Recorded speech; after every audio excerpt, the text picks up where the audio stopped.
Ce journal vous est offert par How bad is my bag?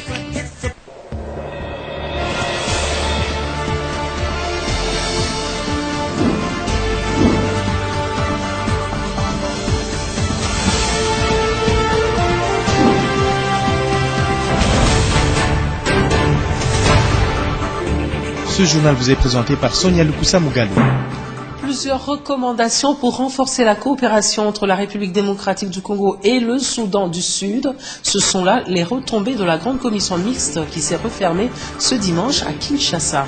Et c'est parti avec les enregistrements et consultations pour les opérations gratuites de malformation faciale. Les médecins espagnols sont arrivés. L'initiative de la première dame de la République se tourne vers les familles des militaires et policiers. Le dossier de ce journal concerne l'organisation des funérailles dans la capitale Kinshasa. On en parle dans ce journal. Mesdames, Messieurs, bonsoir et bienvenue à cette édition. Après pratiquement 48 heures d'intenses travaux, c'en est fini avec justement ces travaux de la grande commission mixte RDC-Soudan du Sud tenue au Grand Hôtel Kinshasa. Au terme de ces travaux, il en ressort plusieurs accords pour le renforcement de la coopération entre les deux États. Le communiqué final est lu par le ministre de l'Intérieur de la République démocratique du Congo, Richard Muyej-Mangasmans. On va l'écouter au micro de Blaise Aïnda et Jacques Kaboy. Le de la grande commission mixte RDC-Soudan du Sud a porté essentiellement sur la signature de l'accord général de coopération qui permettra à nos deux pays d'examiner les différents domaines de coopération pour le bien-être de nos populations respectives. À la longue, les deux parties procéderont à la signature des accords sectoriels dans plusieurs domaines qui seront soumis à la législation de chaque pays avant leur mise en application. Et qui a duré tout un jour et toute une nuit, et d'une qualité remarquable en dépit du fait que les conditions dans lesquelles il a été réalisé n'ont pas toujours été optimales. Que vive le président Salva Kiir Mayardit, que vive le président Joseph Kabila, que vive l'amitié entre la République démocratique du Congo et la République du Soudan du Sud. Je vous remercie. Rendons-nous à présent à Washington où les gouverneurs des États du G23, groupe Afrique 2, au Fonds monétaire international et à Banque mondiale se sont réunis. Il était question de présenter le rapport des activités de ce groupe et la République démocratique du Congo, par le biais du ministre délégué aux Finances Patrice Kitebi, a sollicité la présidence du groupe. Elvis Ngwala est notre envoyé spécial à Washington. La RDC et l'OFID, le fonds de l'OPEP pour le développement international, signent l'accord de prêt au titre des projets de réhabilitation et bitumage de 5 artères de la ville de Kinshasa, à savoir Ngaba Biangala, Chaussée Kimwenza, Croix-Rouge, Route Kisanso et Bianda. 12,7 km avec 8 millions de dollars américains. Le directeur général de l'OFID, Suleiman Al-Erbisha, précise que l'intérêt du projet et le désenclavement des quartiers populaires de Kinshasa, mais aussi assurer la liaison directe des 24 communes. Patrice Kitebi, qui a engagé le gouvernement congolais, se félicite de cette action. Donc nous apprécions fortement ce partenariat qui est en train de monter en puissance bien que progressivement, et nous espérons que l'OFID, puisque la RDC est un immense chantier, les projets et les programmes sont dans tous les secteurs. Vous avez mentionné le secteur de l'énergie. Laissez-moi aussi ajouter à cela un secteur extrêmement prioritaire pour le gouvernement, l'agriculture. Donc, comme on l'avait déjà retenu avec vos collègues de la BADEA, notre souhait est d'organiser à Kinshasa une conférence des investisseurs arabes pour qu'ensemble on voit de quelle manière vous-même, OFID, la BADEA et les autres institutions de développement arabes pourraient prendre une place de plus en plus importante dans le financement des projets et programmes. Précisons par ailleurs que ce montant vient augmenter le portefeuille de l'OFID en RDC qui passe de 21,18 millions à 29,18 millions de dollars américains. On revient à Kinshasa pour parler tout à fait d'autre chose. Le secteur des transports en République démocratique du Congo demeure une préoccupation du gouvernement central car il est rongé par plusieurs maux, il faut le dire. Et le gouvernement Matata, à travers Justin Kalumba Mwalangongo, ministre des Transports et Voies de Communication, est déterminé à relever ces différents défis et à rendre plus viable ce secteur. La voie vient d'être ainsi balisée avec les 9 projets de loi adoptés au Sénat. Sarah Fanida Cruz. Le premier acte a consisté pour le gouvernement Matata à marquer le retour de la RDC sur la scène internationale avec la participation du ministre des Transports et Voies de Communication à la conférence de haut niveau sur la sûreté de l'aviation convoquée par l'Organisation de l'aviation civile internationale à Montréal au Canada en septembre 2012. Au cours de ces assises, les États membres de l'OACI ont été encouragés à la mise en œuvre de la stratégie et le renforcement des capacités de sûreté de l'aviation et à notifier les instruments juridiques régissant la sûreté de l'aviation, ce à quoi s'attelle le gouvernement central par le biais du ministère des Transports et Voies de Communication. C'est dans ce cadre qu'un plan d'action qui vise à corriger les erreurs a été élaboré et validé par l'OACI. Ce plan constitue un vademecum pour le ministre des Transports et Voies de Communication, Justin Kalumba Mwalangongo, qui tient à tout prix à atteindre ses objectifs. La loi sur l'aviation civile promulguée en décembre 2010 constitue le point de départ de 8 éléments cruciaux pour rendre sûr l'espace aérien congolais. Et pour répondre également aux exigences de la législation, le ministre des Transports et Voies de Communication a déposé et défendu dernièrement les projets de loi autorisant la ratification des instruments juridiques internationaux de droit aérien au Sénat. Des projets de loi qui ont été adoptés à l'unanimité par la Chambre haute du Parlement. Il s'agit entre autres du protocole d'amendement de la Convention relative à l'aviation civile internationale, de la Convention relative à la réparation des dommages causés aux tierces suite à des actes d'intervention illicite faisant intervenir des aéronefs, de la Convention sur la répression des actes illicites dirigés contre l'aviation civile internationale et aussi du protocole additionnel pour la répression de la capture illicite d'aéronefs. L'aéroport international de Njili dispose désormais de sa propre ligne d'alimentation au courant électrique. La ligne a été lancée ce dimanche par l'administrateur délégué général ad interim de la Régie des voies aériennes. La distribution sera assurée par un transformateur de 630 kVA, ce qui mettra fin aux coupures intempestives du courant électrique à l'aéroport avec 2 grands groupes électrogènes, nous dit Sarah Fanida Cruz et Olivier Kinsangi pour les images. Cette initiative du gouvernement central pour améliorer les conditions de transit des passagers et de travail des agents a été rendue possible par la Régie de voies aériennes. Ces 2 transformateurs que dispose l'aéroport international de Njili d'une capacité de 630 kVA peuvent alimenter tout un quartier et viennent ainsi résoudre les problèmes de coupure de courant intempestifs sur ce site. Il y a eu des travaux qui ont été lancés il y a sous peu. Et sur instruction de son Excellence, Monsieur le ministre des Transports et Voies de Communication, en concertation avec la SNEL, pour remédier à cet état de choses que nous décrions. Ainsi, aujourd'hui, l'aéroport de Njili s'est doté de 2 nouveaux transformateurs qui sont installés à l'arrivée du courant et dans notre centrale de distribution.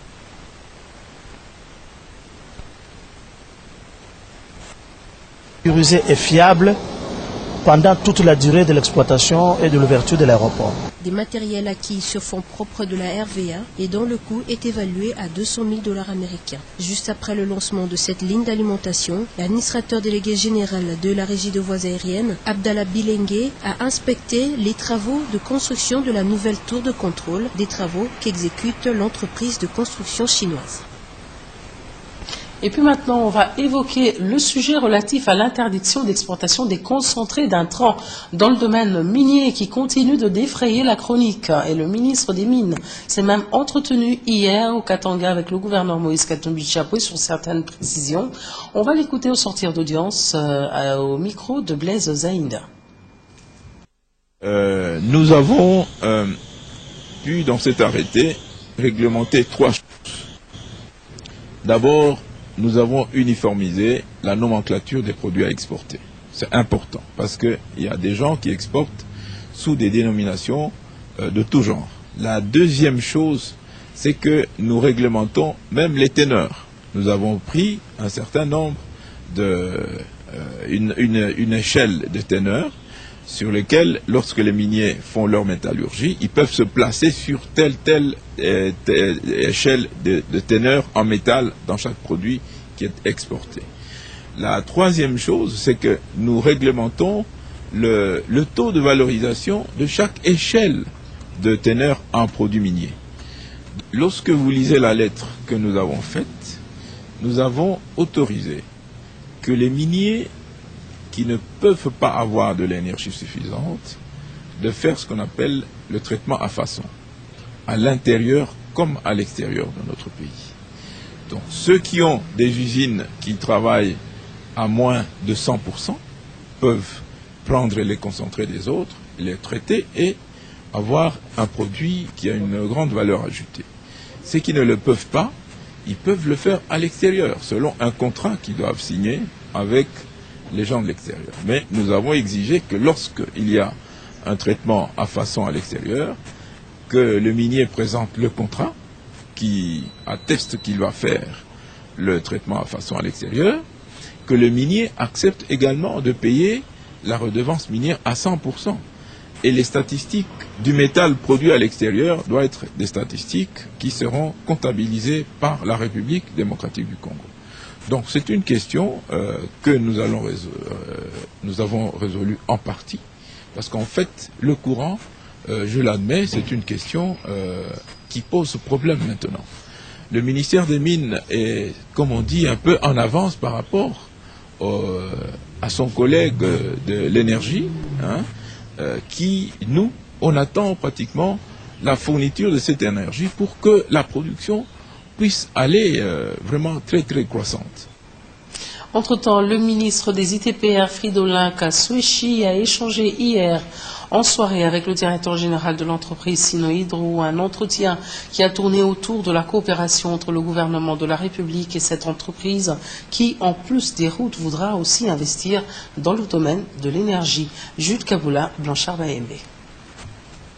L'avenue des poids lourds, telle que projetée dans la vision de la modernité au gouvernement de la République, va prenant forme des deux voies d'avant. Cette route, traitée par la firme Kitano, sur un financement du Japon et du gouvernement de la République, propose à ce jour 4 voies. La seconde phase, qui va de la 14e rue à Force Navale, reçoit la seconde couche de bitume. Le ministre Kaswechi, parti ce dimanche à inspecter ce chantier, était satisfait de remarquer les différentes opérations de vérification des agents. Par rapport au volume de la couche, le jet des éléments plus fins pour garantir davantage de confort à la chaussée. Ils sont aujourd'hui plusieurs, les conducteurs qui apprécient déjà la stabilité de l'avenue des poids lourds dans sa nouvelle configuration. Sur le boulevard Lumumba, en élargissement à 8 bandes, le pont Djili, qui suit le même mouvement, évolue aussi très vite. Cela en même temps que les autres phases de ce chantier. Médard Ilunga, directeur général à l'Agence congolaise des grands travaux, précise. Le pont Djili, vous avez vu qu'à ce jour, la préfabrication au niveau de la base vie est suffisamment avancée. On est en train de préfabriquer donc les poutres. Vous avez visité tantôt le premier pieu qui avait connu des accidents. Nous l'avons totalement terminé et demain nous allons procéder au bétonnage de la partie qui a été récépée du pieu avant que nous puissions poser le chevêtre. Et donc de ce côté-là aussi, il restera 2 chevêtres et 3 pieux que nous allons commencer très rapidement aussi. Vous avez aussi vu que nous sommes en train de faire les préfabriqués pour les démarrages des travaux du Dalo au Capi. Donc ce Dalo va se faire très rapidement aussi parce que nous devons commencer d'abord la démolition de l'ancien Dalo. Ça va naturellement essayer de boucher à moitié le trafic. C'est une perturbation que nous annonçons déjà, mais qui est nécessaire. Alors sur le lot 3, vous constatez aussi que les caniveaux ont sérieusement avancé. Du côté droit, en avançant vers l'aéroport, il nous reste pratiquement sur un premier tronçon, nous avons plus ou moins 500 mètres. Et ici au bout, vers l'aéroport, plus ou moins 200 mètres. Une autre preuve, l'engagement du gouvernement de la République d'offrir aux habitants de la capitale une possibilité de circuler plus aisément. Vous avez certes compris que nous sommes allés très vite en besogne avec le ministre des ITPR qui était ce dimanche sur l'avenue des Poids Lourds où à ce jour la seconde phase des travaux va peu à peu vers l'achèvement. Vous l'avez vu, le ministre a apprécié l'assiduité des ouvriers de la firme Kitano avant de se rendre sur le chantier du boulevard Lumumba où le pont Gilles évolue plutôt bien. Et nous allons à présent revenir sur ce que nous avons annoncé tout à l'heure. Le ministre Fridolin Kaswechi a échangé hier en soirée, je l'ai dit, avec le directeur général de l'entreprise Sino-Hydro, un entretien qui a tourné autour de la coopération entre le gouvernement de la République et cette entreprise qui, en plus des routes, voudra aussi investir dans le domaine de l'énergie. C'est une preuve de plus de la parfaite collaboration entre la Chine, à travers ses multiples entreprises, et la République démocratique du Congo. Vendredi 19 avril, c'est le directeur général de la société Sino-Hydro qui est venu à la rencontre du ministre Kaswechi pour échanger sur les interventions de sa firme dans le programme du gouvernement. Au-delà des routes et bâtiments, Sino-Hydro fait aussi dans le domaine de l'énergie. Le vœu est donc exprimé, Sino-Hydro voudrait que lui soit ouvert aussi ce secteur en RDC. Le gouvernement de la République s'est proposé de relier très prochainement le centre-ville de Kinshasa à l'aéroport de Njili par un boulevard. Et Sino-Hydro se dit également intéressé par ce marché. Le ministre a pour sa part encouragé cette entreprise qui manifeste beaucoup d'intérêt pour le développement des infrastructures en RDC. La Chine qui, aujourd'hui, avec une plus grande superficie que la RDC, a atteint 70% de routes asphaltées, devrait servir de modèle à la RDC qui n'en est aujourd'hui qu'à 2%, a estimé le ministre. Kaswechi a aussi émis le vœu de voir les travaux de construction de la route Niania-Beni confiés à Sino-Hydro démarrer d'ici le mois de mai. Et tout à fait autre chose, à présent, la 41e session extraordinaire du Conseil d'administration des universités s'est déroulée du 18 au 20 avril dernier à Kinshasa sous le thème « Conditions de revalorisation de nos universités ». Il s'agit ici de déposer dans 2 mois au gouvernement des propositions concernant le partenariat entre les universités et le gouvernement en matière de, pour la bonne marche, allais-je dire, de celle-ci. C'était à Caritas Congo, nous dit Blaise Aïnda et Eric Faka. C'en est fini pour la 41e session extraordinaire du Conseil d'administration des universités de la République démocratique du Congo, le CAU. Les problèmes liés à l'intervention budgétaire en appui aux établissements d'enseignement supérieur et universitaire, à leur fonctionnement et investissement ont été soulevés à cette 41e session. Il s'est agi de l'examen des dossiers académiques, l'examen des dossiers financiers et administratifs, les propositions et recommandations pour le partenariat université-gouvernement et quelques questions spéciales et diverses. Le constat, malheureusement, est celui relatif à l'absence des universités congolaises parmi les 150 universités de l'Afrique et du monde a été aussi relevé. C'est ainsi que le Conseil d'administration des universités a demandé au gouvernement de doter les universités congolaises de moyens conséquents pour redresser l'image de celles-ci. Heureusement que le ministre Tchedo était présent à ces travaux. Comme notre Premier ministre soutient notre programme de recherche, a décidé de les soutenir dans un cadre de partenariat entre l'enseignement supérieur universitaire et le gouvernement. Et nous allons appuyer surtout, non seulement du côté de l'enseignement qui est déjà bon, mais du côté de la recherche aussi. Le président du conseil d'administration, Monseigneur Tassis Chibangu, s'exprime. Nous avons voulu attirer l'attention des responsables de nos universités sur l'important moment actuel pour la revalorisation de nos universités. Le rapport général vient de nous en rappeler les conditions, notamment la rigueur en référence aux textes législatifs et réglementaires, le respect méticuleux des procédures. Donc il y a le respect des textes disons de la teneur des textes législatifs et réglementaires et le respect des procédures avec toutes les réglementations en vigueur. Et sur le soutien budgétaire et financier qui doit être à la hauteur requise. Côté conseil d'administration des universités de la République démocratique du Congo, on respecte les cheminements des choses pour permettre à l'université congolaise d'aller de l'avant. Revalorisation maintenant de la personne humaine et comme annoncé, les enregistrements et consultations pour les opérations gratuites de malformation faciale ont commencé à l'hôpital général de référence de Kinshasa. Des opérations en faveur des familles des militaires et des policiers qui seront réalisées par des médecins espagnols avec le suivi de l'association des épouses militaires et des policiers. Il faut noter que c'est une initiative de la première dame de la République démocratique du Congo qui prend en charge tous ces soins. Sarah Fanida Cruz.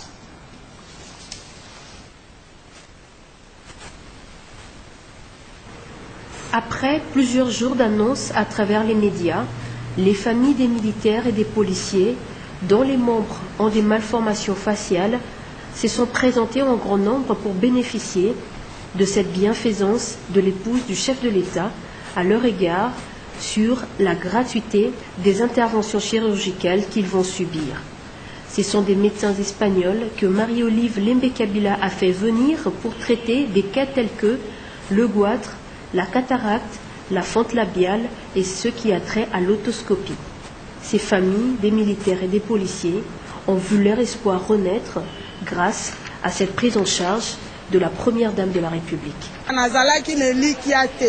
Mama yambi biso malamu elongo na mwana oya nyokwama aza orpheline ngane mutu nazwa charge ya mwana oyo naza eloko moko te na maboko mena liboso ya mama yambi nga malamu nakomi na espoir ete mwana nanga kobika baosala yo opération.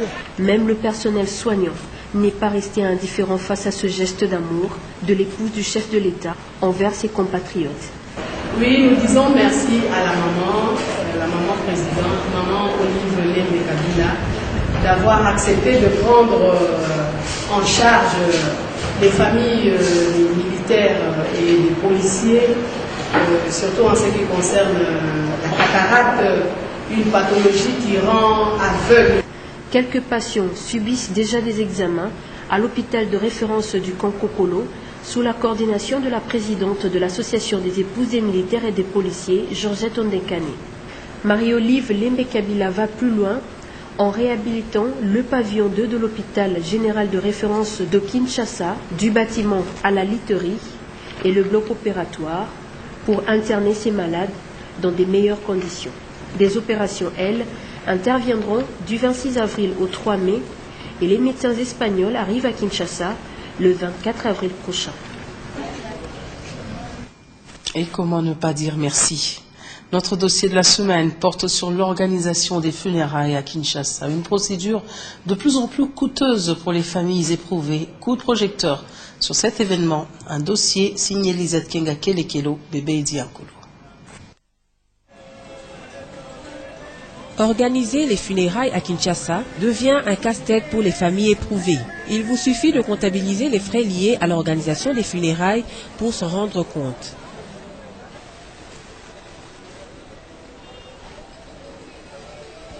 Faute d'espace dans les parcelles, dans la plupart des cas, et pour des raisons de commodité personnelle, les funérailles sont organisées soit dans une salle, un funérarium à l'instar d'Assanef, un terrain dans les communes ou autre espace, impliquant la location de tous les autres accessoires.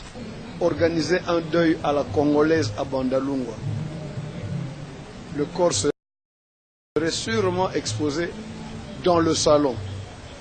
Il n'y a pas assez d'espace au niveau des vérandas.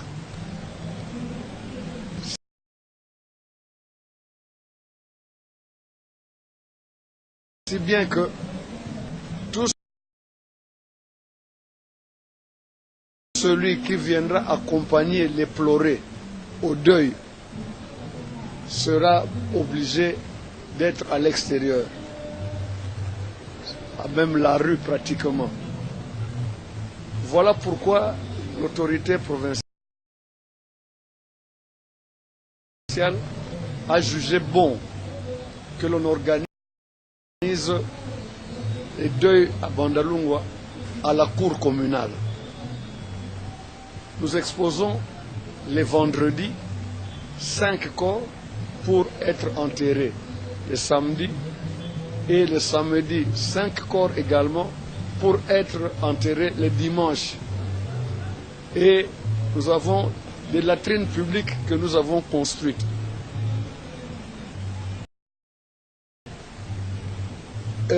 Vous avez fait allusion au coût. Eh bien, l'autorité provinciale a eu à arrêter un montant par rapport à cette exposition-là. Les expositions de corps abandonnés constituent des recettes communales.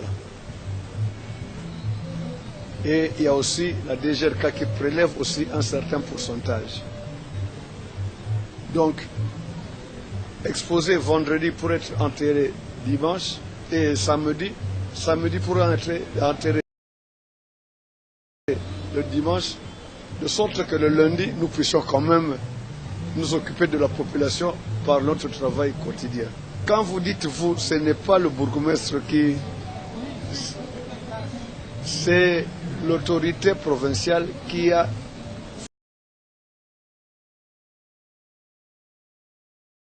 fixé le montant. Bon, ici à Bandalungwa, parce que je ne m'appesantis que sur ma commune, l'exposition d'un corps à Bandal est fixée à $100.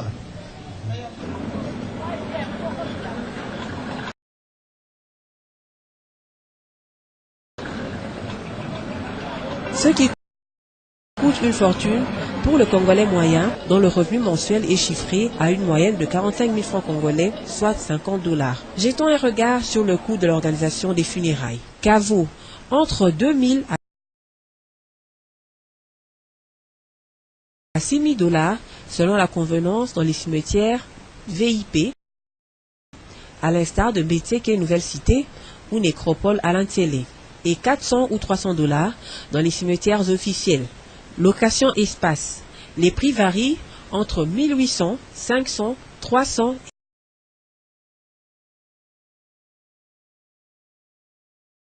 et 100 $ selon les catégories.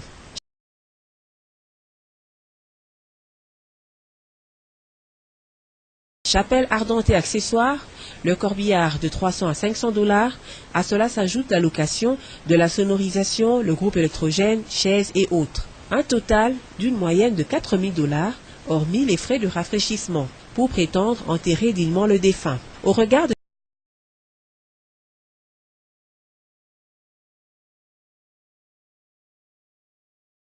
cette situation, la population qui assiste impuissante exprime ses inquiétudes. Actuellement, c'est vraiment un problème sérieux. Pourquoi? Parce que nous ne sommes plus à l'époque où on pleurait.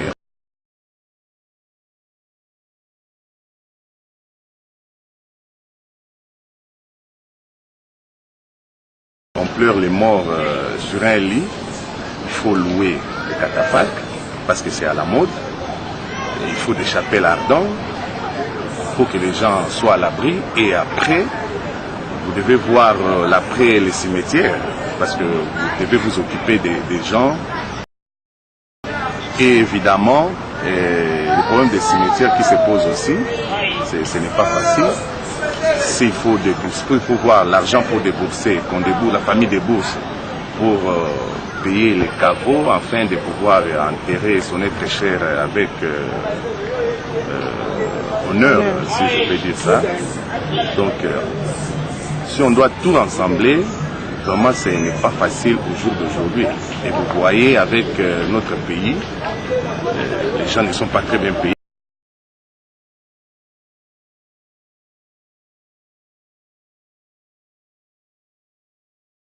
Et ça, il faut le reconnaître.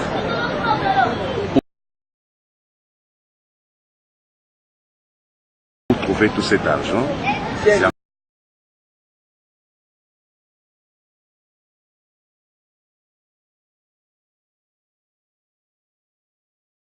encore un autre problème.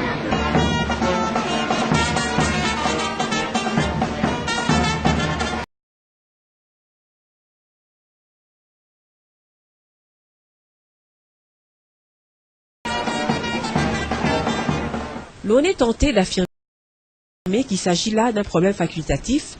Les funérailles dépendent de la possibilité d'un chacun. Ce qui est vrai et qu'actuellement à Kinshasa, les morts ne reposent plus en paix, suite entre autres à la profanation des tombes et autres catastrophes naturelles. Il suffit de s'en apercevoir à travers différents cimetières, d'où on est obligé de recourir au privé.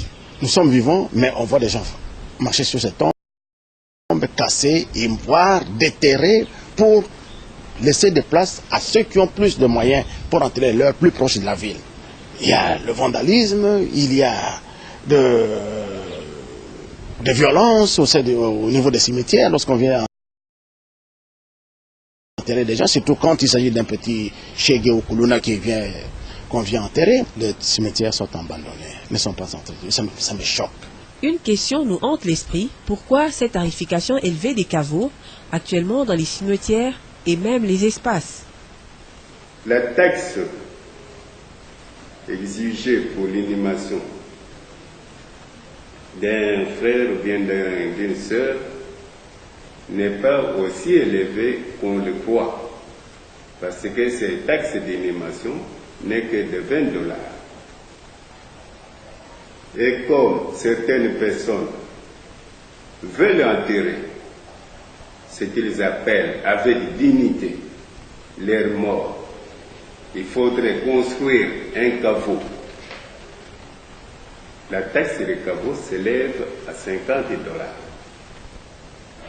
Mais la construction proprement dite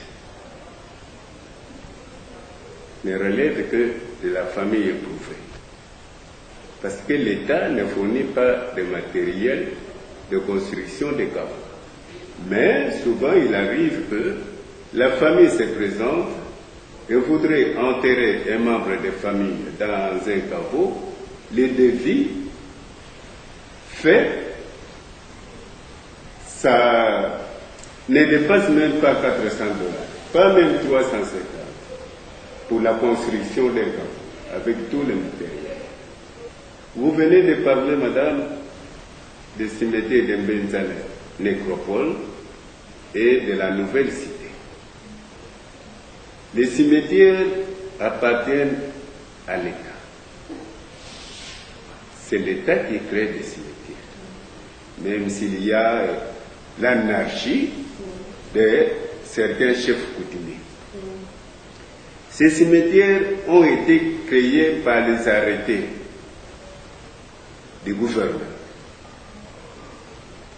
Mais comme ce sont des concessions privées, et que l'État n'avait pas de terrain, il a demandé à ces gens de céder à l'État leur terrain. Ils ont cédé, mais en compensation, l'État leur donne la gestion. On fait la convention de partenariat ou bien le contrat de partenariat. Somme toute, l'État est appelé à viabiliser ces cimetières ou réorganiser les choses pour que nos morts aient des funérailles dignes. Du sport à présent, 6e journée, Vodacom Super League V-Club a infligé une correction à Rojulu de Kinshasa, 6-0 ce dimanche 21 avril au stade Tata Raphaël. Christian Kassaï-Gix Lando pour le résumé. C'est une véritable opération punitive lancée par V-Club à Rojulu de Kinshasa pour ses face-à-face dès la 6e journée du championnat national.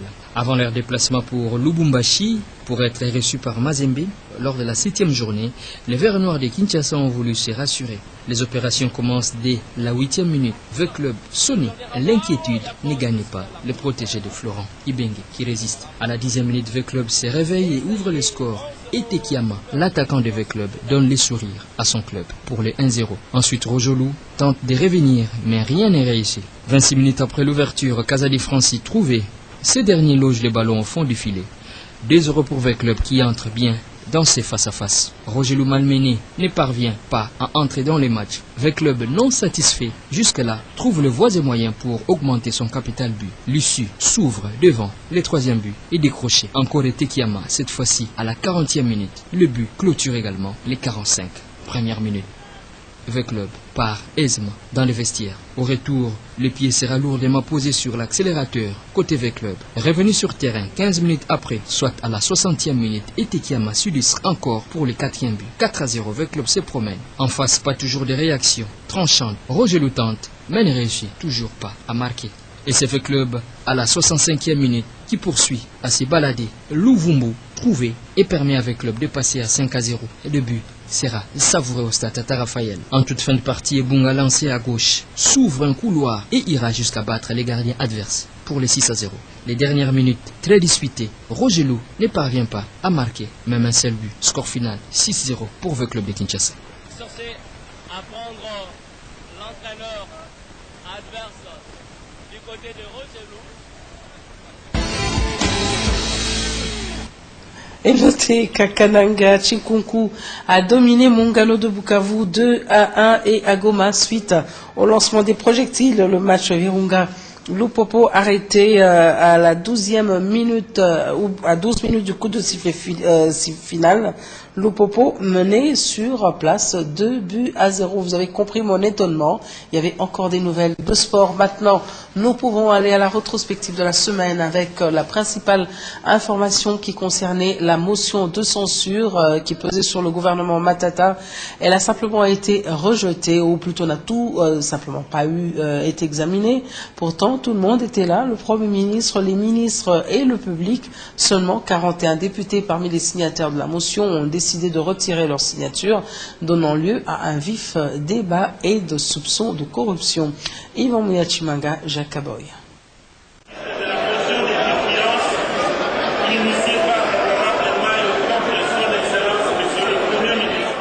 Un député de l'opposition pris à partie par ses pairs. Son nom vient d'être cité parmi les députés qui viennent de retirer leur signature. La motion de censure contre le gouvernement Matata, 41 députés qui avaient pourtant signé n'en veulent plus. Ils voulaient la tête de Matata. Baudouin Mayo n'a plus de munitions. Le retrait des signatures est l'expression de la liberté d'un chacun devant le retrait. Mais il se fait dans les normes. La Constitution dit seulement que lorsque vous comptez 125, vous déposez et c'est fini. Mayo dans l'incompréhension, Emmanuel Chadari se frotte les mains. La motion ne tient plus.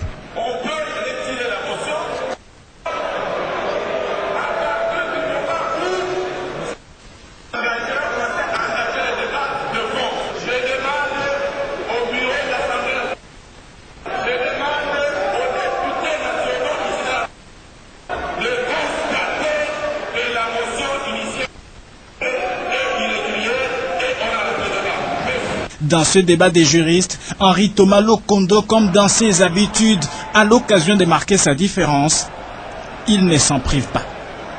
À suivre tout ce qui est à la fin. Quand on a commencé à lire les lettrés, poser la question à savoir quelle est l'importance de la peine d'aujourd'hui. Quelle est l'importance, pourquoi le bureau de la peine d'aujourd'hui. Si le